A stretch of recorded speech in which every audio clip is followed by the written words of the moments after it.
नमस्कार विद्यार्थी मित्रांनो, द युनिक अकॅडमीच्या यूट्यूब चॅनलवर आपल्या सर्वांचे सहर्ष स्वागत.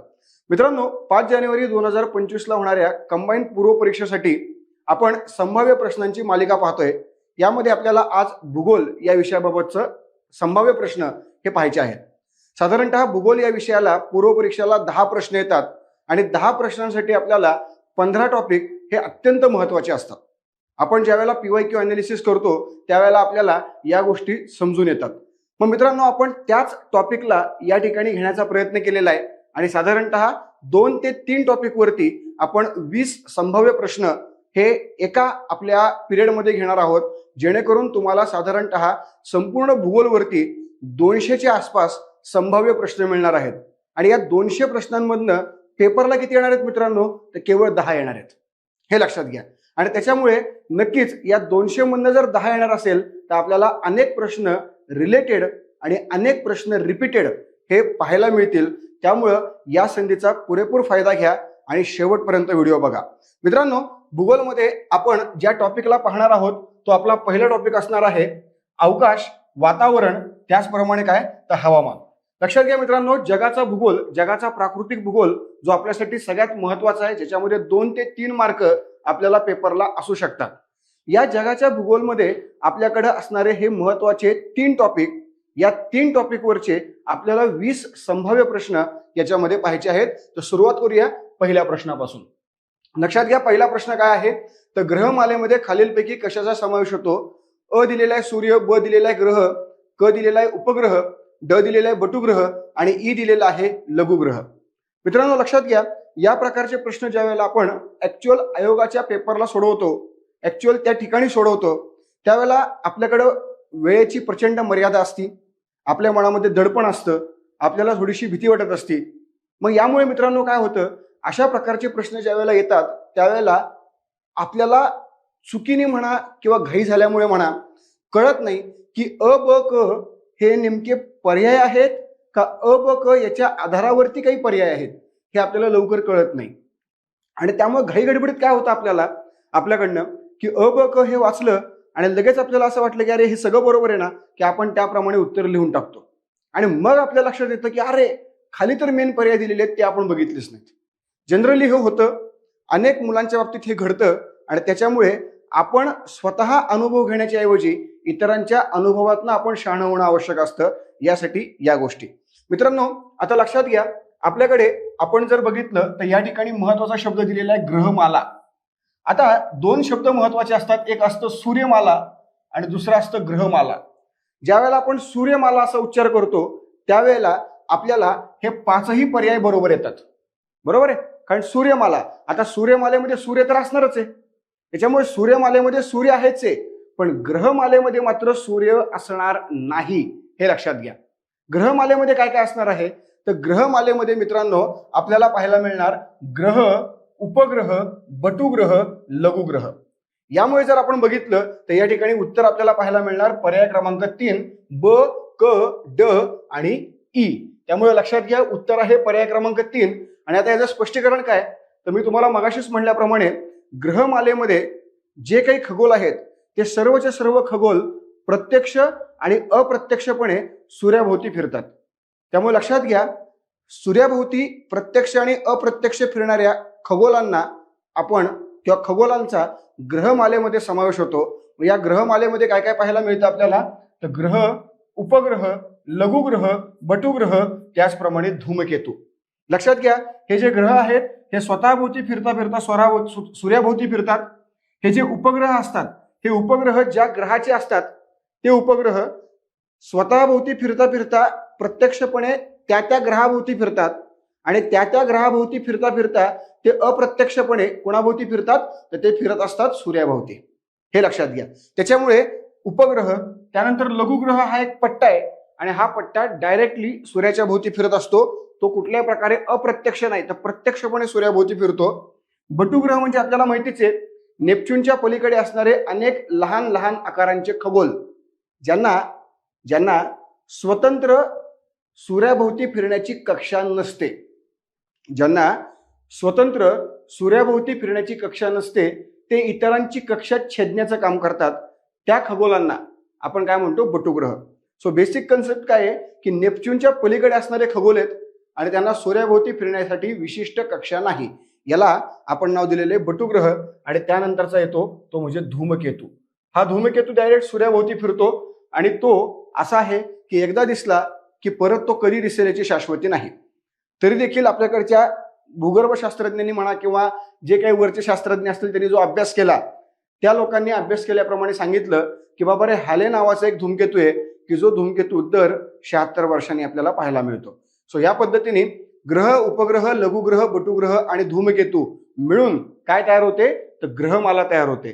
त्याचप्रमाणे याच्यामध्ये जर सूर्य ऍड केला तर मित्रांनो त्याला आपण नाव देतो सूर्यमाला. त्यामुळे तुम्हाला 100% कन्फ्यूज होणारा अशा प्रकारचा प्रश्न आहे. आयोग अशा प्रकारचे कन्फ्यूज होणारे प्रश्न टाकत असतं. प्रश्न खूप सोपा असतो परंतु मित्रांनो कन्फ्युजन खूप जास्त असतं आणि यामुळे मित्रांनो तुम्ही उत्तर चुकले पाहिजेत ही आयोगाची इच्छा असते आणि त्यासाठी अशा प्रकारचे प्रश्न येतात. म्हणून अशा प्रकारचे प्रश्न सोडवण्याची प्रॅक्टिस करा जेणेकरून तुम्हाला ऍक्च्युअल आयोगाच्या पेपरला याचा फायदा झालेला असेल. पुढचा प्रश्न मित्रांनो लक्षात घ्या. खालील विधानांपैकी योग्य विधान ओळखा असं आपल्याला विचारलेलं आहे. खालील विधानांपैकी योग्य विधान. ज्या वेळेला अशा प्रकारचे प्रश्न येतात त्यावेळेला नेमकं वर काय विचारलंय हे आपल्याला समजून घ्यायचं असतं.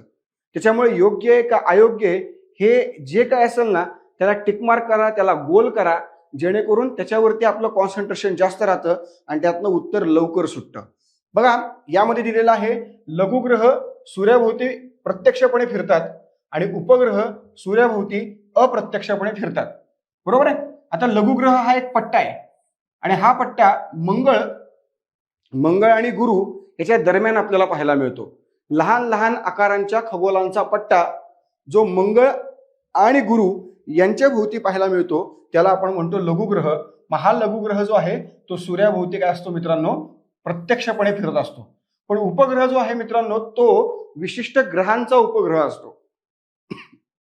विशिष्ट ग्रहांचा जर तो उपग्रह असेल तर तो उपग्रह ग्रहाभोवती प्रत्यक्षपणे फिरतो पण सूर्याभोवती मात्र मित्रांनो तो अप्रत्यक्षपणे फिरतो. त्यामुळे या ठिकाणी असणारे दोन्ही वाक्य एकदम बरोबर आहेत.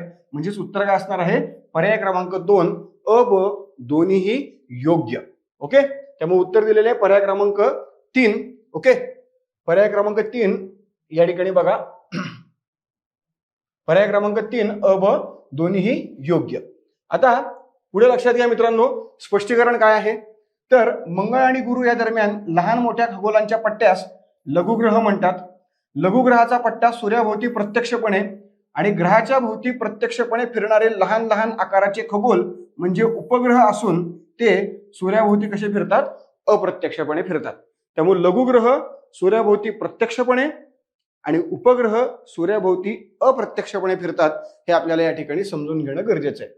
पुढचा जो प्रश्न मित्रांनो तिसरा दीर्घिका याबाबत खालीलपैकी कोणते विधान अयोग्य आहे असं आपल्याला विचारलेलं आहे. या ठिकाणी आपल्याला अयोग्य विचारलेलं आहे त्याच्यामुळे अयोग्यावरती आपण काय केलं फोकस केलं. आता लक्षात घ्या जनरली आपल्याकडे काही मुलं ज्यावेळेला दीर्घिका असा प्रश्न बघतात त्यावेळेला त्यांना असं वाटतं की अरे दीर्घिका नेमकं काय ऐकलेलं नसतं. मग अशा वेळेला अशा प्रकारे ज्यावेळेला मराठीमध्ये दीर्घिका दिलेलं असतं ते जर कळलं नाही आपल्यापैकी 90% मुलांना समजणार आहे पण 10% मुलांना जर समजा त्या गोष्टी कळत नसतील तर लगेच आपण इंग्रजीमधला प्रश्न बघायचा जेणेकरून आपल्याला ती गोष्ट लगेच कळते आणि उत्तर लिहिता येतं. काही काही ठिकाणी मराठीपेक्षा इंग्रजी सोपी वाटते हे लक्षात घ्या. त्यामुळे मित्रांनो अशा गोष्टी तुम्हाला मी सांगतो ह्या ट्रिक आहेत ज्याचा वापर केला तर नक्कीच तुमचे 1 ते 2 मार्क वाढतात आणि 1 ते 2 मार्क किती महत्वाचे आहेत हे त्या व्यक्तीला जाऊन विचारा ज्या व्यक्तीचं 1-1 मार्कांनी कट ऑफ राहिलेला असतो. त्याच्यामुळे असे 1-1, 2-2 मार्क आपल्याला पकडायचे आहेत त्याच्यामध्ये आपल्याला सुधारणा करायची आहे आणि त्यातून पुढे जायचंय. मग लक्षात घ्या दीर्घिका याबाबत कोणते विधान अयोग्य आहे. मग दीर्घिका म्हणजे काय तर गॅलेक्सी. मग याबाबत कुठलं विधान मग लक्षात घ्या पहिल्यांदा दिलेलं आहे दीर्घिका इंग्रजीमधील यस या अक्षराप्रमाणे आहे. दीर्घिकेच्या गाभ्यामध्ये नवीन तारे जन्माला येतात. आपला सूर्य ज्या दीर्घिकेत आहे त्याला आकाशगंगा या नावाने आपण संबोधतो. दीर्घिकेतील तारे स्वतःभोवती फिरता फिरता दीर्घिकेच्या केंद्राभोवती फिरतात. आता ह्याच्यामध्ये मित्रांनो आपल्याला अयोग्य विचारलेलं आहे.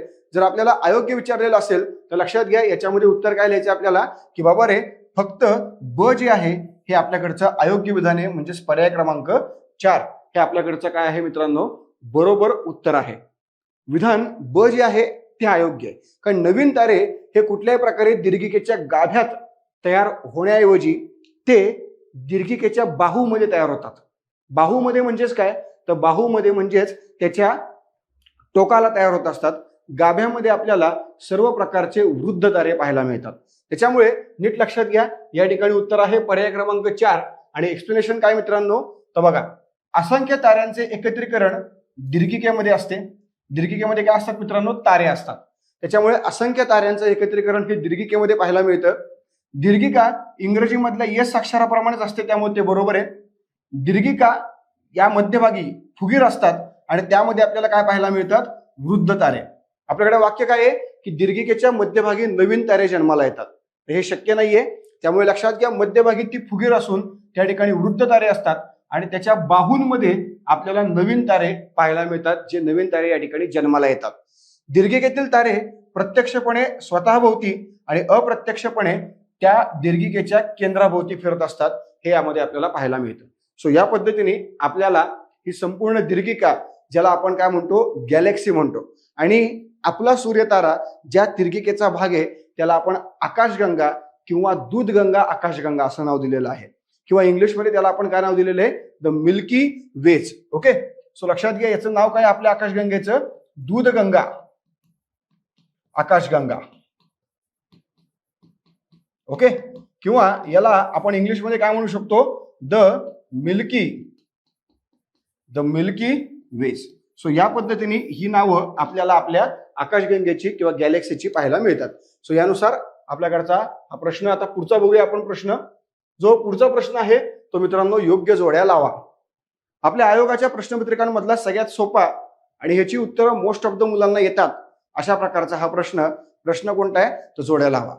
मित्रांनो, तुम्हाला समजा जोड्या लावाकडे बघितल्यानंतर असं वाटत असेल की अरे मला हे जमत नाहीये, तरी पण तुम्ही सोडवण्याचा प्रयत्न करा, थोडासा वेळ द्या, कारण जोड्या लावामध्ये मार्क मिळतात म्हणजे मिळतातच. 2017 पासून जर आपण आयोगाचे प्रश्नपत्रिका बघितल्या तर आयोगाने जोड्या लावामध्ये कुणाचेच मार्क जाऊ दिलेले नाहीयेत. शक्यतो प्रत्येक मुलाला जोड्या लावामध्ये मार्क मिळायलाच पाहिजेत असा पण आयोगाने स्वीकारलेला आहे, असं आपल्याला 17 पासून 23 पर्यंतच्या पेपरमध्ये पाहायला मिळतं. कारण एक जर जोडी तुम्ही लावली आणि ती जोडी तुम्ही पर्यायामध्ये शोधली तर मित्रांनो, तुम्हाला उर्वरित 3 जोड्या लावायची आवश्यकताच लागत नाही. हे जनरली 17 पासून 23 पर्यंत आपल्याला पाहायला मिळते. त्यामुळे जोड्या लावामध्ये जर प्रश्न आला आणि समजा तो तुम्हाला येत असेल तर सोने पे सुहागा, पण समजा तुम्हाला तो येत नाहीये तर तुम्ही सोडवण्याचा प्रयत्न करा, तुमचं उत्तर 100% बरोबर येणार. हे लक्षात घ्या. ज्याला आपण म्हणतो ना रिस्क घ्यायची, ती रिस्क कुठे घ्यायची, मग अशा ठिकाणी रिस्क घ्यायची असते, लक्षात घ्या. सो या पद्धतीने ती रिस्क तुम्ही या ठिकाणी घेऊ शकतात. मग प्रश्न काय बघा, या ठिकाणी दिलेले उपग्रह, आंतरग्रह, बहिर्ग्रह आणि धूमकेतू, या ठिकाणी दिलेले गुरु, पृथ्वी, हॅले आणि चंद्र. आता एक लक्षात घ्या, या ठिकाणी हे जे काही जे आहेत ते प्रकार आहेत आणि त्याची ही एक्झाम्पल आहेत. ओके, आता उदाहरणार्थ उपग्रह, मग उपग्रह कोणते आहेत आपल्याकडे, तर यापैकी जर विचार केला तर एकच उपग्रह आहे आपल्याकडे, चंद्र. हा उपग्रह कोणाचा आहे, तर पृथ्वीचा आपल्याला पाहायला मिळतो.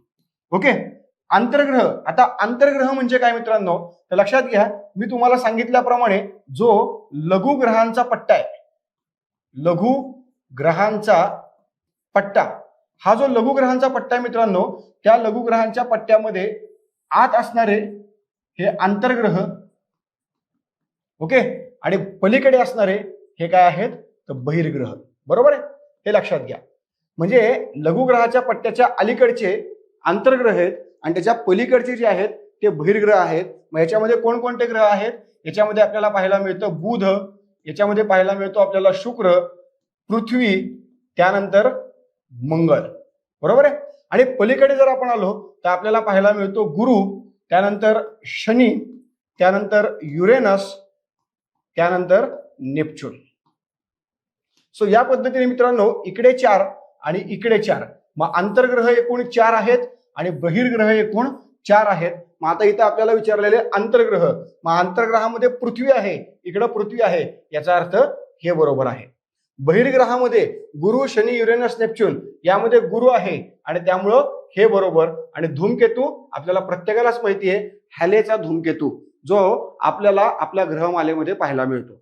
सो या पद्धतीने मित्रांनो आपण जर पाहिलं तर याच्यामध्ये उत्तर काय येणार आहे, तर उत्तर आपल्याला पाहायला मिळणार आहे पर्याय क्रमांक किती, तर पर्याय क्रमांक 1. सो या पद्धतीने याचं हे स्पष्टीकरण जे आपल्याला या ठिकाणी पाहायला मिळतं. ग्रहमालेमध्ये असणारा हा जो हॅलेचा धूमकेतू आहे तो दर 76 वर्षांनी दिसतो. त्याचप्रमाणे चंद्र हा पृथ्वीचा काय आहे, एकमेव उपग्रह. आपल्याकडे जे 8 ग्रह आहेत या 8 ग्रहांपैकी केवळ बुध आणि शुक्र या 2च ग्रहांना कुठल्याही प्रकारचे उपग्रह नाही. या 2 ग्रहांना सोडून इतर जे 6 ग्रह आहेत या 6 ग्रहांना आपल्याकडे उपग्रह आहेत. उपग्रहांची सर्वाधिक संख्या कुठल्या ग्रहाला, तर शनी ग्रहाला आहे. मित्रांनो आजपर्यंत आपण अनेकदा ऐकलेलं असेल की गुरुला सर्वात जास्त उपग्रह आहेत, पण शनीचे सध्या आपल्याकडे नवीन काही ग्रह सापडलेले आहेत. यामुळे सध्या एकूण ग्रहांची जर उपग्रहांची जर संख्या आपण बघितली तर ती शनीची सगळ्यात जास्त आहे. तर या पद्धतीने आपल्याकडचा हा प्रश्न. पुढे बघा, खालील विधानांचा योग्य विचार करा.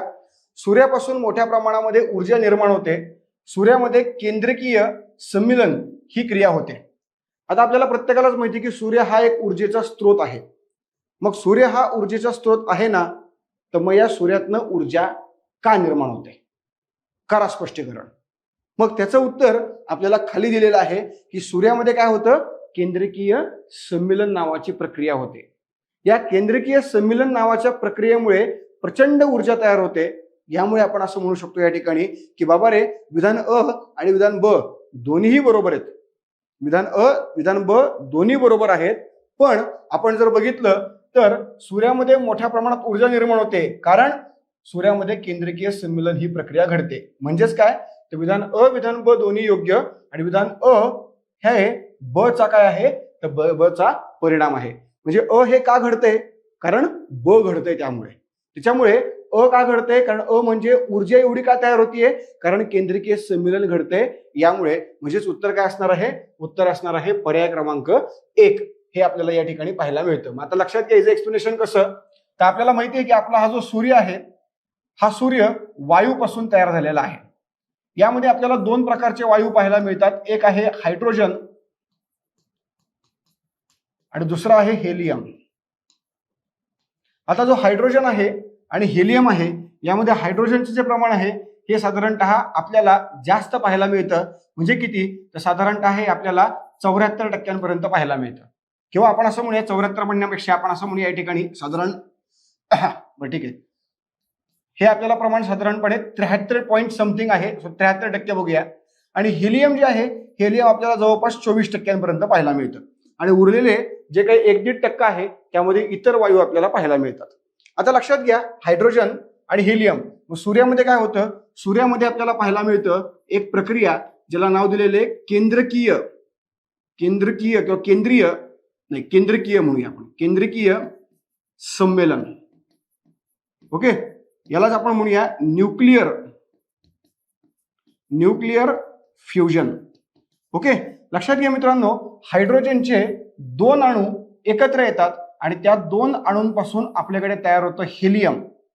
हायड्रोजनच्या 2 अणूंच्या एकत्रीकरणातून हेलियम तयार होतं आणि त्यातूनच मोठ्या प्रमाणामध्ये ऊर्जा तयार होते. यामुळे हे केंद्रकीय सम्मिलन नावाची जी प्रक्रिया आहे, या प्रक्रियेमुळे सूर्य हा ऊर्जेचा स्रोत आहे. सूर्यामधून मोठ्या प्रमाणात ऊर्जा ही बाहेर फेकलेली आपल्याला पाहायला मिळते. त्याच्यानंतर पुढचा प्रश्न बघा, खालील विधानांचा विचार करा. शुक्रावर सूर्योदय पश्चिमेला तर सूर्यास्त पूर्वेला होतो आणि शुक्र पूर्वेकडून पश्चिमेकडे परिवलन करतो. आता लक्षात घ्या मित्रांनो, आपल्याला नॉर्मली काय माहितीये की आपण पृथ्वीवर राहतो आणि पृथ्वीवर आपल्याला प्रत्येकालाच माहिती आहे की बाबा रे, जो सूर्योदय होतो हा सूर्योदय कुठं होतो, तर हा होतो पूर्वेला. आणि जो सूर्यास्त होतो हा सूर्यास्त कुठं होतो, तर हा होत असतो नेहमी पश्चिमेला. हे आपण सर्वांनी ऐकलेलं आहे, पाहिलेलं आहे, अनुभवलेलं आहे. हे झालं पृथ्वीवरती. पण शुक्रावर मात्र सूर्योदय कुठं होतो, पश्चिमेला, आणि सूर्यास्त कुठं होतो, पूर्वेला, आपल्यापेक्षा एकदम विरुद्ध. मग हे असं का होतं, ह्याचं कारण मित्रांनो सिंपल आहे की बाबा रे, आपल्याकडे पृथ्वी ही फिरत असते आणि ती फिरताना कशी फिरते हा सगळ्यात महत्वाचा मुद्दा आहे. तर लक्षात घ्या, पृथ्वी फिरत असते पश्चिमेकडून पूर्वेकडे. आता ती पश्चिमेकडून पूर्वेकडे फिरते, त्यामुळे सूर्योदय पूर्वेला होतो आणि सूर्यास्त पश्चिमेला होतो. पण शुक्र हा पूर्वेकडून पश्चिमेकडे फिरतो, यामुळे शुक्रावरती सूर्योदय जो आहे तो आपल्याला पश्चिमेला पाहायला मिळतो आणि सूर्यास्त हा आपल्याला कुठं पाहायला मिळतो, तर तो पूर्वेला पाहायला मिळतो. यामुळे या ठिकाणी दोन्ही उत्तर जे आहेत ते कसे आहेत, बरोबर आहेत. मात्र लक्षात घ्या, विधान अ विधान ब योग्य आणि विधान अ हे ब चे योग्य स्पष्टीकरण आहे. मग अ हे ब चे योग्य स्पष्टीकरण किंवा खाली दिलेलं आहे ब हे अ चं योग्य स्पष्टीकरण. मग आता इथं लक्षात घ्या, शुक्रावरती हे घडतं आणि का घडतं, ते यामुळे घडतं. म्हणजेच काय असणार की विधान ब हे अ चं योग्य स्पष्टीकरण आहे. कन्फ्युज 100% होते या ठिकाणी. अनेकदा कळत नाही आपल्याला की अ हे ब च आहे का ब हे अ च आहे. मग त्यावेळेला प्रश्न काय आणि उत्तर काय हे आपल्याला कळतं, ते समजून घ्यायचं आणि त्याच्या आधारावरती या ठिकाणी काय करायचं मित्रांनो, उत्तर लिहायचं, म्हणजे उत्तर सोपं जातं. हे लक्षात घ्या. सो यानुसार उत्तर काय असणार आहे, पर्याय क्रमांक 2. ओके. सो आता पर्याय क्रमांक 2 उत्तर. मग यामध्ये स्पष्टीकरण बघा, ग्रहमालेमध्ये फक्त 2च ग्रह आहेत, शुक्र आणि युरेनस, की ज्याचं परिवलन पूर्वेकडून पश्चिमेकडे होतं आणि वरील कारणामुळे शुक्र आणि युरेनस या 2च ग्रहांवरती सूर्योदय पश्चिमेला होतो आणि सूर्यास्त कुठं होतो, तर पूर्वेला होतो. म्हणजे बरोबर आपल्यापेक्षा उलट. आणि लक्षात ठेवायला एकदम सोपं आहे. आपण जर सूर्यापासून विचार करायला गेलो तर बुध, शुक्र, पृथ्वी, मंगळ, गुरु, शनी, युरेनस, नेपच्यून. ओके. यामध्ये जर आपण बघितलं तर इकडून दुसऱ्या क्रमांकाचा आणि इकडून दुसऱ्या क्रमांकाचा हे 2च ग्रह आहेत की जे ग्रह उलटे फिरतात. आता उलटे म्हणजे काय, तर ऍज कम्पेअर्ड टू बाकीचे जे 6 ग्रह आहेत त्याच्या हे काय होतात, उलटे फिरत असतात. सो या पद्धतीने हे उत्तर आपल्याला पाहायला मिळतं, पर्याय क्रमांक 2. पुढे बघा, खालील विधानांवरून योग्य विधान ओळखा. बुधाला परिभ्रमणास सर्वात कमी कालावधी लागतो, गुरुला परिवलनास सर्वात कमी कालावधी लागतो. आता आपल्याला माहिती आहे की परिभ्रमण म्हणजे काय, तर सूर्याभोवती, आणि परिवलन म्हणजे काय, तर स्वतःभोवती. ओके. आता एक लक्षात घ्या मित्रांनो, सूर्याच्या एकदम जवळ कोण आहे, तर बुध आहे. बरोबर आहे. म्हणजे जसं की आपण इथं बघितलं, या ठिकाणी आपण काय बघितलं, हा जो सूर्य आहे, या सूर्याच्या जवळ कोण आहे, तर बुध आहे. आता सूर्याच्या सगळ्यात लांब कोण आहे, तर नेपच्यून आहे. आता मला सांगा, सूर्याच्या जवळ बुध असेल तर बुधाला सूर्याभोवती फिरायला आणि नेपच्यूनला सूर्याभोवती फिरायला सगळ्यात जास्त वेळ लागणार कोणाला, तर नेपच्यूनला, कारण नेपच्यून लांब आहे. आणि सर्वात कमी वेळ लागणार कोणाला, तर तो बुधाला, कारण बुध जवळ आहे. या ठिकाणी तुमचा स्पीड किती आहे हा महत्वाचा मुद्दा नाहीये, तुमचं सूर्यापासूनचं अंतर किती आहे हा महत्वाचा मुद्दा आहे. त्यामुळे सूर्याभोवती परिभ्रमण यासाठी अंतर महत्वाचा मुद्दा आहे. मग जवळ बुध आहे तर परिभ्रमणाला त्याला कमी कालावधी लागणार, त्यानंतर शुक्राला, त्यानंतर पृथ्वीला, मग मंगळला, मग गुरुला, मग शनीला, मग युरेनसला, मग नेपच्यूनला लागणार. ओके. पण आता ज्या वेळेला आपण विचार करतो कशाचा, तर आपण विचार करतो मित्रांनो या परिवलनाचा. त्यावेळेला परिवलन म्हणजे स्वतःभोवती फिरायचंय आणि स्वतःभोवती फिरताना विचार करायचा असतो तो स्पीडचा. सगळ्यात जास्त स्पीड कोणाचा, तर आपल्याकडे सगळ्यात जास्त स्पीड आहे गुरुचा. गुरुचा स्पीड कमी आणि त्यामुळे गुरुला परिवलन कालावधी कसा लागतो, तर परिवलन कालावधी लागतो कमी. ओके. आणि बुधाचं सूर्यापासूनचं अंतर कसं आहे, तर ते अंतर कमी आहे, म्हणून बुधाला परिभ्रमणाचा कालावधी सर्वात कमी लागतो. सो दोघांचाही कालावधी कमीच आहे, परिवलन परिभ्रमणाचा, पण त्याची कारणं मात्र पूर्णपणे वेगळी आहेत. त्यामुळे उत्तर काय असणार आहे या ठिकाणी, पर्याय क्रमांक 4 अ ब योग्य. ओके. माझं स्पष्टीकरण काय आहे, तर बुध सूर्याला सर्वात जवळचा ग्रह असल्याने त्याच्या परिभ्रमणास सर्वात कमी कालावधी लागतो. कारण या ठिकाणी स्पीड हा महत्वाचा मुद्दा नसून महत्वाचा मुद्दा काय आहे, सूर्यापासूनचं अंतर हा महत्वाचा मुद्दा आहे. आणि गुरुच्या परिवलनास सर्वात कमी कालावधी लागतो, कारण या ठिकाणी कारण काय आहे, तर त्याचा वेग जो आहे, त्याचा स्पीड जो आहे तो सर्वात जास्त आहे. ओके. सो या पद्धतीने हा प्रश्न पुढचा बघा. आता पुढचा जो प्रश्न आहे तो आहे, खालील विधानांचा योग्य विचार करा. पृथ्वीचा अवकाशातून दिवसा पाहिल्यास निळा रंग दिसतो आणि पृथ्वीवर पाण्याचे 71% प्रमाण आहे. मित्रांनो, आता जर हे 2 प्रश्न किंवा 2 विधान आपण बघितले तर बघा आपल्याला एक गोष्ट कळतं की ज्या वेळेला आपण वरून पाहतो अवकाशातून, बरं का, आकाशातून म्हणलेलं नाहीये, काय म्हणलेलं या ठिकाणी लक्षात घ्या. जर दिवसा हा महत्वाचा मुद्दा आहे आणि हा एक महत्वाचा मुद्दा आहे की दिवसा आणि अवकाशातून जर आपण पृथ्वीकडे पाहिलं तर आपल्याला आपली पृथ्वी निळ्या रंगाची दिसते. ओके. आणि आपल्या पृथ्वीवरती पाण्याचं प्रमाण किती आहे? 71%. मग आता मला सांगा मित्रांनो, आपली पृथ्वी निळी दिसती याला कारण आपल्या पृथ्वीच्या पृष्ठभागावरती 71% पाणी हे आहे का नाही, हा महत्वाचा मुद्दा आहे. ओके. कारण अनेकदा मुलांचा विचार काय येतो की अरे यार आपली पृथ्वी निळी दिसती का? हो दिसती. का दिसती? आणि पाणी भरपूर आहे म्हणून निळी दिसती. तर मित्रांनो हे पूर्णपणे चुकीचं आहे. त्याच्यामुळे लक्षात घ्या, या ठिकाणी विधान अ ब योग्य, विधान ब हे अ चं योग्य स्पष्टीकरण चूक, विधान अ ब योग्य आणि अ हे ब चं योग्य स्पष्टीकरण चूक. मग आता इथे लक्षात काय ठेवायचं आपल्याला? इथे लक्षात ठेवायचं आहे मित्रांनो की बाबा रे, अवकाशातून दिवसा पाहिल्यानंतर रंग निळा दिसतो का? तर बरोबर. का दिसतो? ह्याचं कारण काय? तर ह्याचं कारण मित्रांनो, आपल्याकडे जे वातावरण आहे त्या वातावरणामध्ये आपल्याला पाहायला मिळतात धुलीकण. काय पाहायला मिळतात? धुलीकण. हे जे धुलीकण असतात हे धुलीकण दोन प्रकारचे असतात. एक असतात छोटे आणि दुसरे असतात मोठे. आता सूर्याचं किरण ज्या वेळेला वरून येतं आणि मोठ्या धुलीकणांवरती आपटतं त्यावेळेला ते सूर्याचं किरण मोठ्या धुलीकणांवर आपटलं की इथून परावर्तित होतं.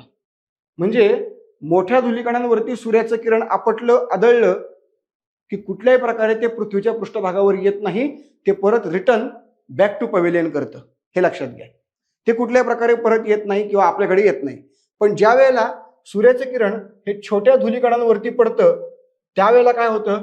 त्यावेळेला मित्रांनो ही जी लाईट आहे, हे जे सूर्याचं किरण आहे त्या सूर्याच्या किरणाचं डिस्पर्शन होतं. Dispersion of light. आणि डिस्पर्शन ऑफ लाईट जे होतं मित्रांनो, यामुळे काय होतं? जी लाईट आपल्याकडे व्हाईट रंगाची असते त्या व्हाईट रंगाची निर्मिती ज्या 7 कलर पासून झालेली असते ते 7 कलर आपल्याला वेगळे पाहायला मिळतात. त्याला आपण म्हणतो dispersion of light, prism. Okay. मग या पद्धतीने ज्या वेळेला डिस्पर्शन ऑफ लाईट होतं त्यावेळेला निळा रंग हा आपल्याला सगळ्यात जास्त प्रमाणात पाहायला मिळतो. आणि म्हणून अवकाशातून दिवसा पाहिलं की आपल्याला पृथ्वी कशी दिसती? निळ्या रंगाची. त्याच्यामध्ये पाणी आहे याचा कुठलाही मुद्दा येत नाही, कारण पाणी हे रंगहीन असतं. मग ज्या वेळेला वरून आपण बघतो त्यावेळेला आपल्याला पृथ्वी निळी दिसती, पण आतमध्ये गेल्यानंतर मग कळतं की बाबा रे, हा जो काही निळा रंग आहे आकाशाचा त्याचं प्रतिबिंब त्या पाण्यात पडलेलं आहे. मग त्याचं प्रतिबिंब पाण्यामध्ये पडलेलं आहे, यामुळे आपल्याला असं वाटतं की पाणी कुठल्या रंगाचं आहे? निळ्या रंगाचं. यामुळे या ठिकाणी उत्तर काय असणार आहे मित्रांनो की बाबा रे, हे दोन्हीही वाक्य बरोबर आहेत, पण या दोन्ही वाक्यांचा एकमेकांशी संबंध नाही किंवा ते कुठल्याही प्रकारे एकमेकांचं कारण स्पष्टीकरण नाही. म्हणजे उत्तर येणार या ठिकाणी काय?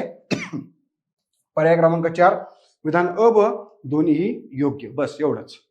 दुसरा याच्यामध्ये मुद्दा कुठलाही येत नाही. ओके. सो लक्षात घ्या, पर्याय क्रमांक 4 हे उत्तर या ठिकाणी आपल्याला पाहायला मिळतं. पुढचं आहे ग्रहमालेतील सर्वाधिक घनता असलेला ग्रह पृथ्वी आणि ग्रहमालेतील सर्वात कमी घनता असलेला ग्रह शनी. आता घनता म्हणजे जडत्व, वजन. ओके. आता लक्षात घ्या मित्रांनो, आपण जर बघितलं एकूण 8 ग्रह तर बुध, शुक्र, पृथ्वी, मंगळ, गुरु, शनी, युरेनस, नेपच्यून. ओके. आता या 8 ग्रहांचा आपण विचार केला तर हे जे पहिले 4 ग्रह आहेत हे आहेत घनरूप आणि हे जे शेवटचे 4 ग्रह आहेत हे आहेत वायुरूप. ओके. आता जर बघितलं आपण तर घनरूप याचा अर्थ जडत्व, घनता जास्त, बरोबर आहे. आणि वायुरूप याचा अर्थ जडत्व आणि घनता कमी. मग या पद्धतीने ह्या 4 ग्रहांनुसार जडत्व जास्त आहे, या 4 ग्रहांनुसार जडत्व कमी आहे. याचा अर्थ ग्रहमालेतला सर्वाधिक घनता असलेला ग्रह म्हणजे जडत्व असणारा ग्रह कुठला? तर या 4 पैकी एक. मग तो कोणता आहे? पृथ्वी. ओके. आणि ग्रहमालेतला सर्वात कमी घनता असलेला ग्रह तो या 4 पैकी एक असणार आहे. मग तो कोणता आहे? शनी आहे. मित्रांनो, शनी हा जो ग्रह आहे हा ग्रह इतका हलका आहे की जर तो पाण्यावर टाकला तर पाण्यावर देखील तरंगेल, अशा प्रकारचा हा ग्रह आहे. हा शनी बरं का. आणि हा शनी लोकांच्या मागे लागतो. कसा लागतो काय माहिती, ज्याच्या मागा लागला त्यालाच विचारला पाहिजे बाबा नेमका कसा लागलाय, पण ठीक आहे. ओके, सो या पद्धतीने ग्रहमालेतील सर्वाधिक घनता असलेला ग्रह पृथ्वी आणि ग्रहमालेतील सर्वात कमी घनता असलेला ग्रह शनी, हे दोन्ही बरोबर आहेत. त्यामुळे उत्तर असणार आहे पर्याय क्रमांक 3. क्लिअर आहे. पुढचा जो प्रश्न आहे मित्रांनो तो आहे पौर्णिमेला संपूर्ण पृथ्वीच्या पृष्ठभागावरून चंद्राचा 59% भाग दिसतो आणि 41% भाग दिसत नाही. अमावस्येला संपूर्ण पृथ्वीच्या पृष्ठभागावरून चंद्राचा 41% भाग दिसतो तर 59% भाग दिसत नाही. ओके, आता लक्षात घ्या मित्रांनो हे नेमकं काय आहे आणि कसं आहे बघा. चंद्राचं जे परिवलन आहे ते परिवलन आणि चंद्राचं परिभ्रमण या दोन्हींचा जो कालावधी आहे हा कालावधी मित्रांनो एकच आहे. ओके, आता आपल्याला माहिती आहे की चंद्राच्या परिवलन आणि परिभ्रमणाचा कालावधी जर एक असेल तर सिंपल आहे, पृथ्वीच्या पृष्ठभागावरून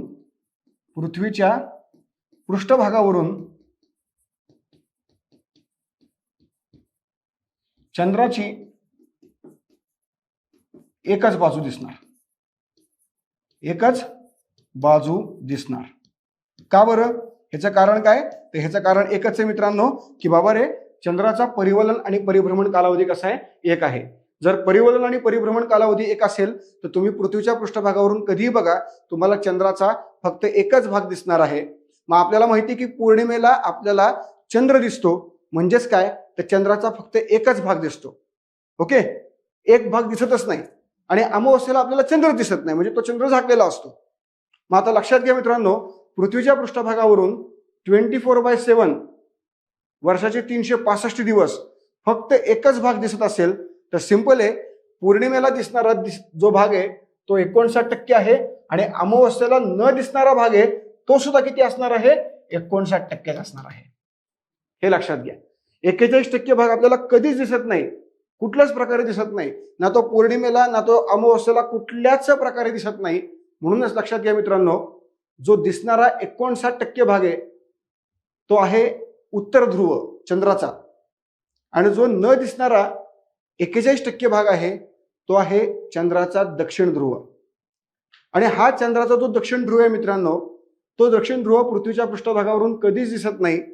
यामुळे या ठिकाणी उष्णता कमी असेल म्हणजेच या ठिकाणी पाणी असू शकेल असं आपल्या लोकांना वाटलं आणि म्हणून या चंद्राच्या दक्षिण ध्रुवावरती रिसर्च करण्यासाठी जे पहिलं यान पाठवलं ते जगामध्ये पहिल्यांदा भारताने पाठवलं यशस्वीरित्या. भारताने पाठवलं, जगाला हेवा वाटेल अशा प्रकारचा आपण या ठिकाणी सक्सेस मिळवला आणि मग त्यानंतर अमेरिकेने पण पाठवलं कारण त्यांनाही वाटलं ना त्याला भारत पाठवतो आम्ही नाही पाठवू शकत. मग नंतर त्यांनी प्रयत्न केले आणि मग त्यांनी पाठवला. पण जगात पहिल्यांदा अशा प्रकारचं काम कोणी केलं? भारताने केलं. आणि सध्या जगामध्ये असे काम करणारे फक्त 2च देश आहेत, भारत आणि अमेरिका. पहिला भारत ही त्यातल्या त्यात सगळ्यात महत्वाची गोष्ट, हे लक्षात घ्या. सो मित्रांनो लक्षात घ्या हा जो 59% भाग आहे हा आहे उत्तर ध्रुव आणि हा 41% भाग जो आहे तो काय आहे? दक्षिण ध्रुव. त्याच्यामुळे कुठल्याही प्रकारे या ठिकाणी हे जे वाक्य आहे हे वाक्य पूर्णपणे चुकीचं आहे.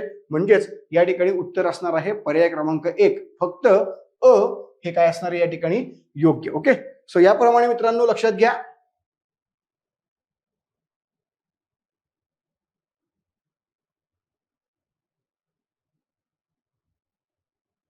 ओके, अरे हा मित्रांनो यस अजून एक यामध्ये मजा आहे म्हणून हे जरा उत्तर थोडंसं वेगळं दिलेलं आहे. बरोबर आहे.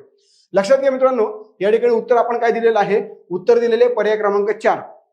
लक्षात घ्या, एक एक्सप्रेशन राहिलं करायचं अजून यामध्ये. उत्तर आपण पर्याय क्रमांक 4 दिलेलं आहे. आता लक्षात घ्या पर्याय क्रमांक 4 म्हणजे यापैकी नाही कारण ह्याच्यामध्ये एक ट्विस्ट आहे. तो ट्विस्ट काय आहे? तो ट्विस्ट मित्रांनो असा आहे की पौर्णिमेला संपूर्ण पृथ्वीच्या पृष्ठभागावरून चंद्राचा 59% भाग दिसतो. संपूर्ण पृथ्वीच्या पृष्ठभागावरून हा ट्विस्ट आहे मित्रांनो. त्यामुळे हे पण वाक्य चुकलेलं आहे, हे लक्षात घ्या. अशा प्रकारची गडबड होत असती, प्रत्येकाचीच होती.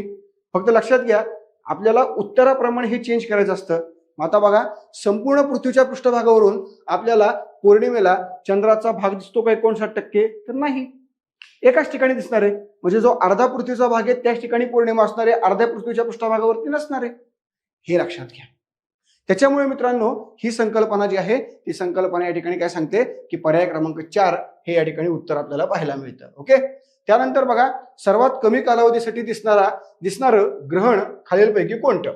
आता आपल्याला माहिती की ग्रहण हे 2 प्रकारचे आहेत, एक आहे चंद्र, एक आहे सूर्य. ओके, चंद्राचे जे ग्रहण आहे हे पुन्हा 2 प्रकारचं आहे, एक आहे खग्रास आणि दुसरं आहे खंडग्रास. ओके, सूर्य या सूर्याचं जे ग्रहण आहे ते आहे 3 प्रकारचं, एक आहे खग्रास, दुसरं आहे खंडग्रास आणि तिसरं जे आहे ते आहे कंकणाकृती. ओके, सो मित्रांनो लक्षात घ्या सर्वात कमी कालावधीसाठी दिसणारं जे ग्रहण आहे यापैकी ते ग्रहण आहे कंकणाकृती. मित्रांनो कंकणाकृतीमध्ये काय होतं, कंकणाकृतीमध्ये जर आपण बघितलं तर ती जी सावली असते ही सावली पृथ्वीच्या पृष्ठभागावर पडण्याच्या ऐवजी पृथ्वीच्या पृष्ठभागावर पडण्याऐवजी हवेमध्ये विरून जाते. काय होते, हवेमध्ये विरून जाते म्हणजेच काय होते मित्रांनो, नष्ट होते. आणि हवेमध्ये विरून जाते, नष्ट होते, यामुळे मित्रांनो काय होतं, आपल्याला केवळ आणि केवळ सूर्याची कडा पाहायला मिळते. म्हणजेच काय तर लक्षात घ्या,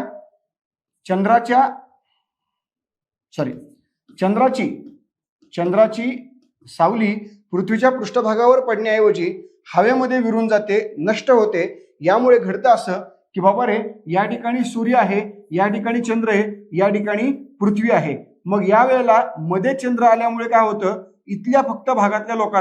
केवळ इथल्या भागातल्या लोकांना मध्ये चंद्र आल्यामुळे कुठल्याही प्रकारे हा सूर्याचा मधला भाग चंद्रामुळे दिसत नाही आणि बाजूची कडा फक्त दिसते. आणि ती कडा दिसत असल्यामुळे त्याला आपण काय म्हणतो, कंकणाकृती सूर्यग्रहण. मित्रांनो हे कंकणाकृती सूर्यग्रहण अगदी कमी कालावधीसाठी असतं, साधारणतः ते 10 ते 15 सेकंदासाठी आपल्याला पाहायला मिळतं. आपल्याला माहित असेल आत्ताच मागच्या 2 ते 3 आठवड्यांपूर्वी आपल्याकडे कंकणाकृती सूर्यग्रहण झालं, पण अर्थात हे भारतातनं कुठल्याही प्रकारे दिसत नाही किंवा दिसलं नाही. क्लिअर आहे. सो यानुसार आपल्याकडचं या ठिकाणी उत्तर पाहायला मिळतं. पर्याय क्रमांक किती, तर पर्याय क्रमांक आपल्याला या ठिकाणी पाहायला मिळतो 3. पुढे लक्षात घ्या, पुढचं जे आपल्याकडचं प्रश्न आहे तो आहे 180 डिग्रीचं रेखावृत्त त्याच्या मार्गात असलेल्या देशातून जाते व ते सरळ जाते.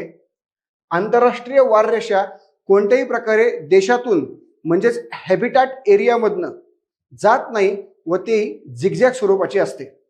आता मित्रांनो आपल्याला सर्वांनाच माहिती आहे की बाबा रे एकूण रेखावृत्त 360 आहेत. मूळ रेखावृत्त जर आपण पाहायला गेलं तर मूळ रेखावृत्त हे 0 डिग्रीचं आहे. आणि या 0 डिग्री रेखावृत्ताच्या पश्चिमेला आणि पूर्वेला 180 रेखावृत्त आणि पूर्वेला 180 रेखावृत्त आहेत. ओके, पण मित्रांनो पृथ्वी गोल आहे, त्याच्यामुळे हे जे मूळ रेखावृत्त आहे त्याच्या इकडे 180 आणि त्याच्या इकडे 180, म्हणजेच या शून्याच्या बरोबर अपोजिट साईडला इकडून येणारं 180 आणि इकडून येणारं 180 हे दोन्ही 180 एकाच ठिकाणी येतात. मग जर दोन्हीकडून येणारं 180 हे एकाच ठिकाणी येत असेल तर या ठिकाणी आपण काय केलेलं आहे, 180 पूर्व आणि 180 पश्चिम या दोघांना वेगळं मानण्याच्या ऐवजी या दोघांना एकच मानलेलं आहे, ती आहे 180 डिग्री रेखावृत्त. एकच मानलेलं आहे त्याला नाव दिलेलं आहे 180 डिग्री रेखावृत्त. आणि मग 180 डिग्री रेखावृत्त जे मित्रांनो आहे जे एकच आहे त्यालाच आपण नाव दिलेलं आहे आंतरराष्ट्रीय वाररेषा. ओके, आता रेखावृत्त हे देशातनं गेलेलं आहे, समुद्री भागातनं पण गेलेलं आहे. कारण रेखावृत्त देशातनं किंवा समुद्री भागातनं गेलं तरी फारसा प्रॉब्लेम नाहीये. पण ज्यावेळेला आंतरराष्ट्रीय वाररेषा म्हणून 180 डिग्री रेखावृत्ताला आपण घोषित केलं त्यावेळेला मात्र ती रेषा ही झिगझॅग फॉर्म मध्ये नेलेली आहे.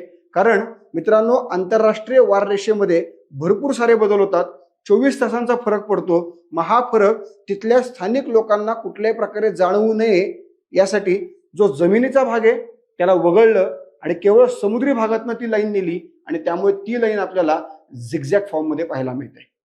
ज्या ठिकाणी जमीन आहे तिकडनं ती वळवली, ज्या ठिकाणी समुद्र आहे तिथून ती नेली, परत खाली जमीन आली की परत त्याला वळवलं, परत काही ठिकाणी सरळ नेली. अशा प्रकारे ती लाईन आपल्याला पाहायला मिळते. त्यामुळे लक्षात घ्या, अशा पद्धतीने ही सरळ आहे, पण ही मात्र झिगझॅग फॉर्म मध्ये आपल्याला पाहायला मिळते. यामुळे या ठिकाणी उत्तर असणार आहे पर्याय क्रमांक 3. अ आणि ब दोन्ही पण काय असणार आहेत, दोन्ही पण या ठिकाणी बरोबर असणार आहेत, हे आपल्याला पाहायला मिळतं. ओके. दुसरी गोष्ट आता लक्षात घ्या, या ठिकाणी ही जे 180 अंशाचं रेखावृत्त आहे, या रेखावृत्तालाच आपण काय नाव दिलेलं आहे, तर आंतरराष्ट्रीय वाररेषा. म्हणजे यालाच नाव दिलेलं आहे. फक्त एवढंच की हे सरळ गेलेलं आहे आणि ती आंतरराष्ट्रीय वाररेषा जी आहे, आंतरराष्ट्रीय वाररेषा, ही वाररेषा फक्त काय गेलेली, आपण समजा ही सरळ गेलेली आहे, तर ही इथं काही जमीन आहे तर इकडे गेलेली आहे, पुन्हा इकडे काही जमीन आहे तर इकडे आलेली आहे, पुन्हा अशी आलेली आहे, पुन्हा इकडे गेलेली आहे, पुन्हा इकडे आलेली आहे, पुन्हा अशी येऊन पुन्हा सरळ गेलेली आहे. सो हे या पद्धतीने आपण तयार केलेलं आहे. आता आंतरराष्ट्रीय वाररेषेमध्ये लक्षात घ्या, या साईडला आपण जर बघायला गेलो तर या साईडला आपल्याला पाहायला मिळतं काय, तर या साईडला आपल्याला पाहायला मिळतं रशियाचा भाग आणि या साईडला आपल्याला पाहायला मिळतं युएसएचा भाग. ओके. आता रशिया आणि युएसए, मग आता मला सांगा, जर मी युएसए कडून रशियाकडे चाललो, युएसए कडून रशियाकडे चाललो, तर मला 1 दिवस प्लस करायचा आहे. आणि समजा मी रशियाकडून युएसए मध्ये चाललो आणि ही रेषा ओलांडली, तर मला 1 दिवस मायनस करायचा आहे. हे लक्षात घ्या. हे कसं, ज्यावेळेला ऍक्च्युअल रेखावृत्त आपण पूर्णपणे पाहिलेले असतात त्यावेळेला ही संकल्पना आणखी जास्त कळते. फक्त लक्षात घ्या की आपल्याला वेळेचं नियोजन करण्यासाठी हे रेखावृत्त असतात आणि आंतरराष्ट्रीय वाररेषामध्ये 24 तासांचा फरक पडतो. मग हा फरक जो आहे तो फरक इंटरनॅशनल ट्रॅव्हल करणाऱ्या लोकांना प्रॉब्लेमॅटिक असतो. मग त्यांना तो फरक जो प्रॉब्लेमॅटिक असतो तो आणखी जास्त प्रॉब्लेम क्रिएट त्यापासून होऊ नयेत यासाठी काय केलेलं आहे, युएसए मधनं जर तुम्ही रशियाला चाललात आणि ही लाईन क्रॉस केली तर 1 दिवस प्लस करा. म्हणजे इथं तुम्ही सोमवार आहात आणि इकडून तिकडे चाललेला आहे, तर इथं आल्यानंतर तुम्ही काय करा, मंगळवार करा. आणि इथं मंगळवार आहे आणि तुम्ही इथं आलेले आहेत, जरी समजा तुम्ही 2 तासामध्ये पोहोचलेले असाल तरी पण तुम्ही इथं आल्यानंतर तुम्ही सोमवार पकडा. यामुळे इकडं प्लस इकडं मायनस, हे लक्षात घ्या. सो या पद्धतीने काय होणार मित्रांनो, कुठल्याही प्रकारे वेळेचं गणित चुकणार नाही आणि आंतरराष्ट्रीय प्रवास हा एकदम योग्य वेळेमध्ये पार पडेल. हा यासाठीचा एक उपाय आपण तयार केलेला पाहायला मिळतो. पुढचा प्रश्न आपल्याला पाहायला मिळतो मित्रांनो, विषुववृत्त, कर्कवृत्त, मकरवृत्त आणि उत्तर ध्रुव. तर मित्रांनो, अक्षवृत्तातले हे काही महत्वाचे अक्षवृत्त आहेत आणि हे महत्वाचे अक्षवृत्त कोणत्या देशातनं गेलेले आहेत किंवा कोणत्या समुद्रातनं गेलेले आहेत, कोणत्या एरियातनं गेलेले आहेत, हे या ठिकाणी सांगितलेलं आपल्याला पाहायला मिळतं.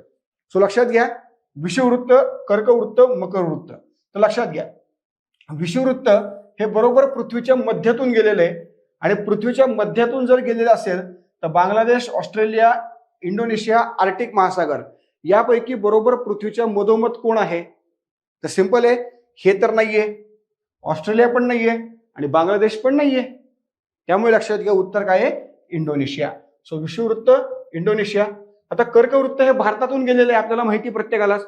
मग भारतातून गेले, मग भारताच्या जवळ बांगलादेश आहे, म्हणजे बांगलादेश मधनं पण गेलं, त्यामुळे कर्कवृत्त बांगलादेश. आता मकरवृत्त कसं आहे, जसं वर 23.5 ला कर्कवृत्त तसंच खाली दक्षिणेमध्ये 23.5 ला काय आहे, तर मकरवृत्त. मग दक्षिणेकडे जर आपण बघितलं तर आपल्याला पाहायला मिळतो ऑस्ट्रेलिया आणि उत्तर ध्रुव कुठनं गेलेलं आहे, तर हे आपल्याला सगळ्यांनाच माहिती आहे, आर्टिक महासागर. यामुळे या ठिकाणी जर आपण बघितलं तर विषुववृत्त क, विषुववृत्त काय क म्हणजे पर्याय क्रमांक 1, 2, कर्कवृत्त अ म्हणजे या ठिकाणी पर्याय क्रमांक 2 हे उत्तर आपल्याला पाहायला मिळतं. प्रश्न क्रमांक किती, तर प्रश्न क्रमांक 13. पुढे बघा आता, मिर्झापूर मधील स्थानिक वेळ संपूर्ण भारताची प्रमाण वेळ असते आणि भारताचं रेखावृत्तीय विस्तार 29 डिग्री आपल्याला पाहायला मिळतो. आता लक्षात घ्या, कधी कधी अशाही प्रकारचे प्रश्न असतात की ज्या प्रश्नांचा एकमेकांबरोबर किंवा त्या विधानांचा एकमेकांबरोबर अर्थार्थी संबंध नसतो. मग अशा प्रकारचे जर विधान पेपरला आले तर आपल्याला उत्तर लिहिणं गरजेचं असतं आणि म्हणून मित्रांनो हे या प्रकारचं एक्झाम्पल तुम्हाला दिलेलं आहे. मिर्झापूर मधली स्थानिक वेळ. आता लक्षात घ्या, मिर्झापूर मधून भारताचं 82.5 अंश पूर्व रेखावृत्त जातं. आता मिर्झापूर मधनं 82.5 अंश पूर्व रेखावृत्त जातं आणि मग या रेखावृत्तावरती ज्या वेळेला सूर्य येतो आणि या ठिकाणी बरोबर दुपारचे 12 वाजतात. दुपारचे 12 वाजतात. कधी वाजतात? ज्या वेळेला डोक्यावरती सूर्य येतो त्यावेळेला दुपारचे 12 वाजतात. आणि ज्या वेळेला मिर्झापूरला दुपारचे 12 वाजतात त्याच वेळेला संपूर्ण भारतामध्ये देखील किती वाजलेले असतात? तर दुपारचे 12 वाजलेले असतात. म्हणजेच मिर्झापूरची जी स्थानिक वेळ आहे ही स्थानिक वेळ संपूर्ण भारताची काय आहे? प्रमाण वेळ आहे. मी जर समजा आता पुण्यामध्ये आहे आणि पुण्यामध्ये मी बघितलं की बाबा रे आता किती वाजलेले आहेत, समजा मी म्हटलं आता वाजलेत 12, आता घड्याळात 12 वाजलेले आहेत, पण त्याच वेळेला मी जर बाहेर उभारलो आणि मी म्हटलं हा चला आता मी असं उभारलोय बाबा आणि सूर्य बरोबर डोक्यावर आला पाहिजे आणि मला माझी सावली दिसणार नाही, होतंय का? असं होत नाही ना. मग हे कसं काय? तर पुण्याची स्थानिक वेळ ही वेगळी आहे आणि पुण्याची प्रमाण वेळ ही वेगळी आहे.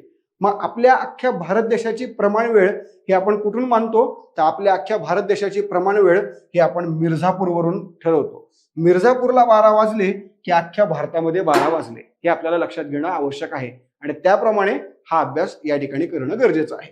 ओके. त्यानंतर आता बघा, आता मग ह्याच्यामध्ये उत्तर काय असणार आहे? तर हे बरोबर आहे. आता पुढचं जे आहे ते भारताचा रेखावृत्तीय विस्तार 29. आता लक्षात घ्या मित्रांनो, आपला जो भारत आहे त्या भारताला आपण अति पश्चिमेकडे गेलो आणि अति पूर्वेकडे गेलो तर बघा, अति पश्चिमेकडे आपल्याला 68 डिग्रीचं रेखावृत्त पाहायला मिळतं. 68 डिग्री पूर्व रेखावृत्त. आणि अति पूर्वेकडे आलो आपण तर आपल्याला पाहायला मिळतं 97 डिग्री पूर्व रेखावृत्त. ओके. आपण अति उत्तरेकडे गेलो आणि अति दक्षिणेकडे आलो तर अति दक्षिणेकडे आपल्याला पाहायला मिळतं 8 डिग्री उत्तर अक्षवृत्त. आणि अति उत्तरेकडे ज्या वेळेला जातो आपण त्यावेळेला आपल्याला पाहायला मिळतं 37 डिग्री उत्तर अक्षवृत्त. ओके. आता आपल्याला काय विचारलेलं आहे की भारताचा रेखावृत्तीय विस्तार. आता रेखावृत्त हे उभं आहे आणि अक्षवृत्त हे आडवं आहे. आता रेखावृत्तीय विस्तार जर बघायचा असेल तर तो कसा आहे? तो आहे 68 पासून 97 पर्यंत. मग 68 पासून 97 पर्यंत हा आपला काय आहे मित्रांनो? तर हा आहे आपला रेखावृत्तीय विस्तार. ओके. रेखावृत्तीय विस्तार. मग जर हा आपला रेखावृत्तीय विस्तार असेल तर इथं दिलेला 29, मग तो कसा आला? तो आला मित्रांनो 97 मधनं 68 वजा करा, उत्तर येणार 29 डिग्री. क्लिअर आहे? त्याच्यामुळे भारताचा रेखावृत्तीय विस्तार किती आहे? 29 डिग्री. त्याच्यामुळे हे देखील विधान या ठिकाणी बरोबर आहे. त्याचबरोबर लक्षात घ्या, आता अति उत्तरेकडे अक्षवृत्त 37 आहे, अति दक्षिणेकडचं 8 आहे. मग जर आपल्याला विचारलं, आता विचारले रेखावृत्तीय विस्तार, तो 29 लिहिला. आपल्याला विचारलं बाबा रे भारताचा अक्षवृत्तीय विस्तार किती आहे? तर मग हा कसा काढायचा? मग हा काढताना पुन्हा तीच प्रोसेस. 8 37, मग 37 मधनं 8 वजा झाले, किती राहिले? 29. म्हणजेच काय? तर भारताचा रेखावृत्तीय विस्तार आणि भारताचा अक्षवृत्तीय विस्तार दोन्ही पण सेम आहे. हे लक्षात घ्या. किती आहे? हा पण 29 आहे, हा पण 29 आहे. आणि त्यामुळे या ठिकाणी उत्तर असणार आहे दोन्ही बरोबर, म्हणजेच पर्याय क्रमांक 3 अ ब दोन्हीही बरोबर हे या ठिकाणी आपल्याला पाहायला मिळतं. सागरी प्रवाह निर्माण होण्याचे प्रमुख कारण काय? आता सागरी प्रवाह म्हणजे थोडक्यात लक्षात घ्या लाटा. समुद्रामध्ये वेगवेगळ्या प्रकारच्या लाटा असतात. या लाटा कशामुळे तयार होत असतात? तर या लाटा तयार होण्याचं सगळ्यात महत्वाचं कारण म्हणजे आपल्याकडचा तापमानातला फरक. लक्षात घ्या, नीट समजून घ्या. तापमानातील फरक, या तापमानातल्या फरकामुळे काय होतं? दाबामध्ये फरक पडतो. दाबात फरक. ओके. लक्षात घ्या, तापमानामध्ये फरक पडला की दाबामध्ये फरक पडतो आणि दाबात फरक पडला की मग मित्रांनो आपल्याकडे वारे वाहतात. वारे वाहतात. मग हे जे वारे वाहतात हे वारे कधी कधी अचानक उद्भवतात तर कधी कधी हे वारे प्रचलित असतात. प्रचलित म्हणजेच काय? तर तापमानातला फरक प्रचलित असतो, त्यामुळे दाबातलाही फरक प्रचलित असतो आणि त्यामुळे वाहणारे वारे देखील कसे असतात? तर प्रचलित वारे. आणि मग हे वारे ज्यावेळेला समुद्रावरनं वाहतात त्यावेळेला मित्रांनो आपल्याकडे मोठ्या मोठ्या प्रमाणात लाटा म्हणजेच सागरी प्रवाह हे आपल्याला पाहायला मिळतात. त्यामुळे सागरी प्रवाहाचं सगळ्यात महत्वाचं कारण काय आहे? तर पर्याय क्रमांक 3 प्रचलित वारे. क्लिअर आहे? पर्याय क्रमांक 3 हे या ठिकाणी उत्तर आपल्याला पाहायला मिळतं. पुढे बघा, दिवस व रात्र पृथ्वीच्या परिवलनामुळे निर्माण होतं आणि दिवस आणि रात्र यांच्या कालावधीमध्ये होणारा फरक पृथ्वीच्या आसाच्या तिरकेपणामुळे निर्माण होतो? बेसिक प्रश्न आहे. आपल्याला प्रत्येकाला माहिती आहे की दिवस रात्र परिवलनामुळे होतं, कारण आपल्याला माहिती परिवलनाचा कालावधी आहे 24 तास. 24 तास असल्यामुळे आपण 12 तास दिवस आणि 12 तास काय रात्र ही संकल्पना करतो. परंतु त्याच वेळेला आपण जर बघितलं तर आपली जी पृथ्वी गोल गोल फिरते ती पृथ्वी कशाच्या ना कशाच्या तरी भोवती फिरते, त्यालाच आपण म्हणतो आस. हा आस जो असतो मित्रांनो, हा आस काल्पनिक असतो बरं का, काल्पनिक असतो. ओके. आणि मग हा जो आस आहे ना मित्रांनो, हा आस आपल्याकडे तिरका आहे. हा तिरका कसा आहे तर हा आहे 23.5 डिग्रीने तिरका. यामुळे काय होतं मित्रांनो, यामुळे दिवस रात्र खरं तर 12 तासांचं पाहिजे, पण हा आस तिरका आहे. या तिरकेपणामुळे दिवस रात्रीचा जो कालावधी आहे हा कालावधी आपल्याकडे बदलत जातो. आपल्याला माहिती आहे की बाबा रे, उन्हाळा आणि हिवाळा हे दोन महत्वाचे ऋतू आहेत जगामध्ये. जगात जर विचारलं की ऋतू किती, तर केवळ दोनच, उन्हाळा आणि हिवाळा. मग उन्हाळ्यामध्ये आपल्याला माहिती की दिवसाचा कालावधी जो असतो तो काय होतो, वाढतो. म्हणजे दिवस मोठा, रात्र छोटी. तर हिवाळ्यामध्ये काय होतं, हिवाळ्यामध्ये दिवस छोटा आणि रात्र काय होते, तर रात्र मोठी होते. सो या प्रकारच्या गोष्टी आपल्याला पाहायला मिळतात. कशामुळे, तर पृथ्वीच्या आसाच्या तिरकेपणामुळे. त्यामुळे या ठिकाणी अ आणि ब दोन्हीही काय आहे, तर दोन्हीही बरोबर, म्हणजेच उत्तर असणार आहे पर्याय क्रमांक 3. क्लिअर आहे. पुढे, उन्हाळ्यात हवेचे बाष्पधारण शक्ती जास्त असते आणि पावसाळ्यामध्ये हवेत बाष्पाचे प्रमाण जास्त असते. आता लक्षात घ्या मित्रांनो, बाष्प म्हणजे काय, तर सिंपल आहे बघा. बाष्प याचा अर्थ आर्द्रता. आर्द्रता याचा अर्थ हवेतील पाण्याचे प्रमाण. हवेतील पाण्याचे प्रमाण. ओके. आता बाष्प म्हणजे आर्द्रता म्हणजेच हवेतील पाण्याचे प्रमाण. मग हवेतलं जे पाण्याचं प्रमाण आहे ते प्रमाण उन्हाळ्यात कमी असतं. ओके. तर पावसाळ्यामध्ये हेच प्रमाण कसं असतं मित्रांनो, तर पावसाळ्यामध्ये हेच प्रमाण जास्त असतं. ओके. आता लक्षात घ्या, याच्यात काय विचारलंय आपल्याला की पावसाळ्यामध्ये हवेत बाष्पाचं प्रमाण जास्त, मग पावसाळ्यामध्ये प्रमाण जास्त, याचा अर्थ हे विधान बरोबर आहे. बरोबर आहे. पण आता लक्षात घ्या, इथं काय सांगितलं की उन्हाळ्यामध्ये हवेची बाष्प धारण करण्याची शक्ती जास्त असते. इथं काय सांगितलेलं आहे की उन्हाळ्यामध्ये बाष्पाचं प्रमाण कसं असतं, कमी. आता लक्षात घ्या, इथं बाष्पाचं प्रमाण न विचारता काय विचारलेलं की बाष्प धारण करण्याची क्षमता. म्हणजे उन्हाळ्यामध्ये हवेची बाष्प शोषून घेण्याची जी क्षमता आहे ती जास्त आहे का कमी आहे, तर सिंपल आहे. उन्हाळ्यामध्ये वारे उष्ण आणि कोरडे असतात. उन्हाळ्यामध्ये तापमान जास्त, वारे उष्ण आणि कोरडे. वारे जितके उष्ण आणि कोरडे तितकं बाष्पाचं प्रमाण कमी, आणि जितकं बाष्पाचं प्रमाण कमी तितकं त्या हवेची बाष्प धारण करण्याची क्षमता जास्त. बरोबर आहे. सिंपल आहे. समजा आता 12 वाजलेले आहेत आणि आता माझ्या पोटामध्ये कुठल्याच प्रकारचं अन्न नाहीये, त्याच्यामुळे आता मला प्रचंड भूक लागलेली आहे आणि मी जेवायला बसलेलो आहे, तर माझी जेवणाची क्षमता खूप जास्त आणि माझं पोट भरलेलं आहे आणि परत मला कोणी आग्रह केला, आता माझ्या पोटात बिलकुल जागा नाहीये, माझी जेवणाची क्षमता संपली. हे लक्षात घ्या. या पद्धतीने उन्हाळ्यामध्ये बाष्प धारण करण्याची क्षमता जास्त असते, कारण बाष्पाचं प्रमाण कमी असतं, आणि पावसाळ्यामध्ये बाष्पाचं प्रमाण जास्त असतं, त्यामुळे बाष्प धारण करण्याची क्षमता कमी असते. यामुळे लक्षात घ्या मित्रांनो, या ठिकाणी विधान काय, तर दोन्हीही बरोबर, म्हणजेच पर्याय क्रमांक किती, तर 2 हे आपल्याला या ठिकाणी पाहायला मिळतं. पुढचं आहे, औद्योगिक क्षेत्रात मोठ्या प्रमाणात असलेल्या प्रदूषित हवेमुळे खालीलपैकी कोणती गोष्ट घडते. आता हवामानामध्ये वेगवेगळ्या प्रकारच्या गोष्टी घडतात. तापमान वाढीमुळे ग्लोबल वॉर्मिंगचे इफेक्ट आपल्याला पाहायला मिळतात, आणि यामुळे मित्रांनो की आपल्याकडे नॉर्मल पाऊस हा पडण्याच्या ऐवजी एक वेगळ्याच प्रकारचा पाऊस पडतो. धुके याऐवजी आपल्याला वेगळंच काहीतरी पाहायला मिळतं. म्हणून लक्षात घ्या, प्रदूषणाचं प्रमाण जितकं जास्त वाढतं तितकं वातावरणामध्ये वेगवेगळ्या प्रकारच्या क्रिया घडलेल्या पाहायला मिळतात. हेच आपल्याला या ठिकाणी बघायचंय. बघा, औद्योगिक क्षेत्रामध्ये प्रदूषणामुळे आम्ल वर्षाव, धुरके आणि हिमवर्षाव यापैकी नेमकी कोणती गोष्ट घडते, तर लक्षात घ्या, हिमवर्षाव घडणार आहे का, तर बिलकुल नाही, कारण हिमवर्षाव हा फक्त ठराविक उंचीवरच्या एरियामध्ये घडतो, तो औद्योगिक प्रदेशामध्ये घडत नाही. त्यामुळे ते उत्तर चुकलं. धुके, तर मित्रांनो बिलकुल नाही. मग लक्षात घ्या मित्रांनो, घडतं काय, तर हे धुके आणि त्या धुक्यांमध्ये प्रदूषित हवा जी मिक्स झालेली आहे त्या दोघांच्या कारणामुळे तयार होतं धुरके, हे लक्षात घ्या. ओके, मग या दोघांमुळे तयार होतं धुरके जे हिवाळ्यामध्ये पाहायला मिळतात.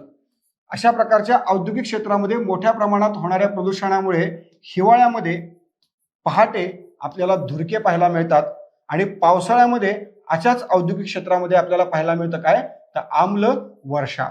आम्ल वर्षाव म्हणजेच काय, तर वेगवेगळ्या प्रकारच्या प्रदूषणाच्या गोष्टी यामध्ये मिक्स होतात आणि त्याच्या आधारावरती हा पाऊस पडतो, जो पाऊस अतिशय घातक असतो पिकांच्या वाढीसाठी.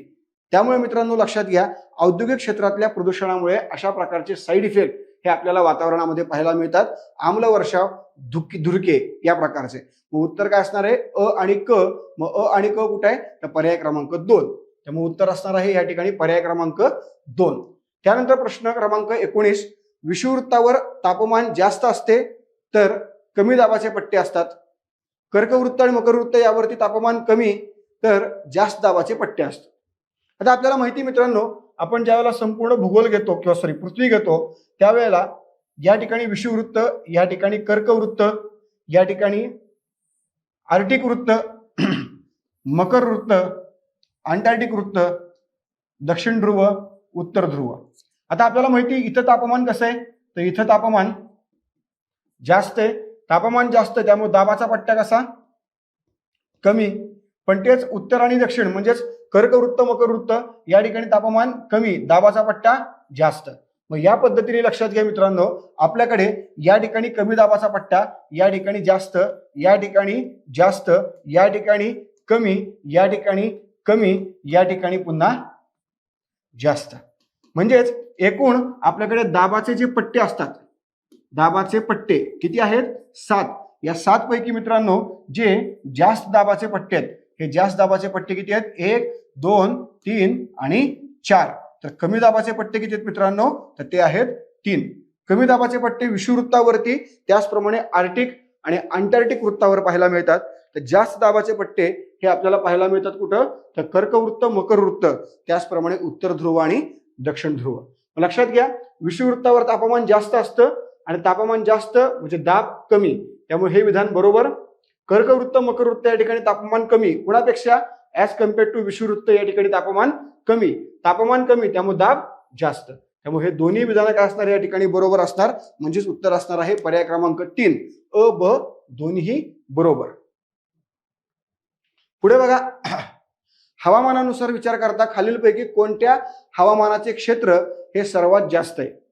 मित्रांनो, आपण ज्या वेळेला आपल्याकडच्या अक्षवृत्तांचा विचार करतो त्यावेळेला अक्षवृत्तानुसार आपल्याला काय कळतं, तर आपल्याला अक्षवृत्तानुसार स्थान कळतं आणि आपल्याला अक्षवृत्तानुसार हवामान कळतं. लक्षात घ्या, हे आहे विषुववृत्त, हे आहे कर्कवृत्त, हे आहे मकरवृत्त, हे आहे अंटार्क्टिक वृत्त, हे आहे दक्षिण ध्रुव. ओके, हे आहे आर्टिक वृत्त, हे आहे उत्तर ध्रुव. आता मित्रांनो लक्षात घ्या, कर्कवृत्त ते मकरवृत्त या ठिकाणी सूर्याचे किरण लंब रूपाने पडतं. मग लंब रूपाने पडतं त्यामुळे उष्णता जास्त आणि यामुळे याला आपण म्हणतो उष्ण कटिबंधीय प्रदेश. ओके, लक्षात घ्या. पुढे जर आपण आलो तर पुढे आपल्याला पाहायला काय मिळतं, तर पुढे आपल्याला असं पाहायला मिळतं मित्रांनो की बाबा रे, पुढे आपल्याला पाहायला मिळतं की हा जो एरिया आहे आणि हा एरिया या ठिकाणी तापमान कमी, म्हणजेच इकडे समशीतोष्ण, समशीतोष्ण आणि इथं पण सेम समशीतोष्ण आणि इकडे शीत आणि इथं पण शीत. त्यामुळे लक्षात घ्या, आपण जर एरिया बघितला तर एरियानुसार इकडे 23.5, इकडे 23.5. ओके, इकडे साधारणतः आपल्याला 43, इकडे 43, इकडे 23.5, इकडे 23.5. यातलं अंतर कसं बघा, विषुववृत्त म्हणजे 0 डिग्री, हे म्हणजे 23.5, हे म्हणजे 23.5. ओके, हे एरिया किती आहे, हा एरिया आपल्याला पाहायला मिळतो साधारणतः 23.5 पासून 66, पुन्हा हे पाहायला मिळतं 90, हे पाहायला मिळतं 90 आणि हे पाहायला मिळतं आपल्याला 66.5.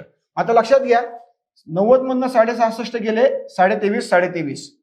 त्याच्यानंतर हे 23.5 हे 23.5. मग लक्षात घ्या 23.5 प्लस 23.5 किती झाले? तर बघा या ठिकाणी आपण बघितलं तर टोटल अंतर येतं 47 डिग्री.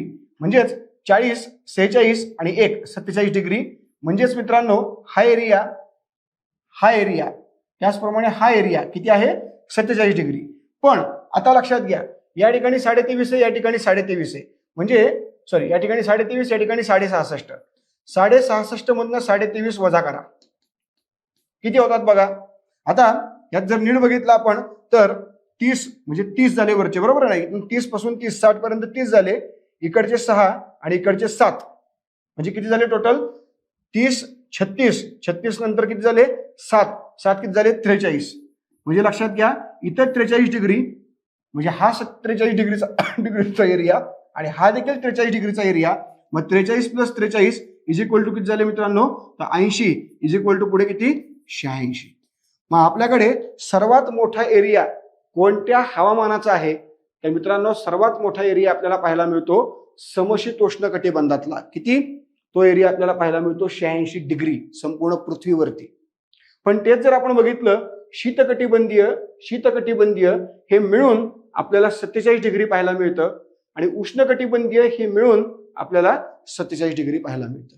यामुळे जगामध्ये सर्वात मोठा प्रदेश हा नेमका कोणता असं जर आपल्याला उत्तर या ठिकाणी विचारलं तर आपल्याला उत्तर काय लिहायचंय?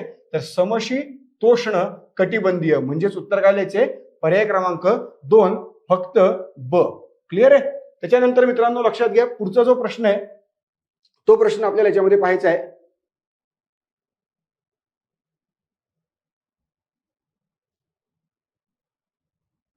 ओके, अरे झालंच की आपले 20 प्रश्न झाले. सो मित्रांनो या पद्धतीने एकूण आपले 20 प्रश्न जे आजच्या टॉपिकसाठीचे महत्वाचे होते. संभाव्य प्रश्न व्यवस्थित पद्धतीने समजून घ्या, एक्सप्लेनेशन पहा आणि त्याप्रमाणे अभ्यास करा. बाकी मित्रांनो आपण पुन्हा भेटूया पुढच्या व्हिडिओमध्ये. तत्पूर्वी सर्वांना धन्यवाद.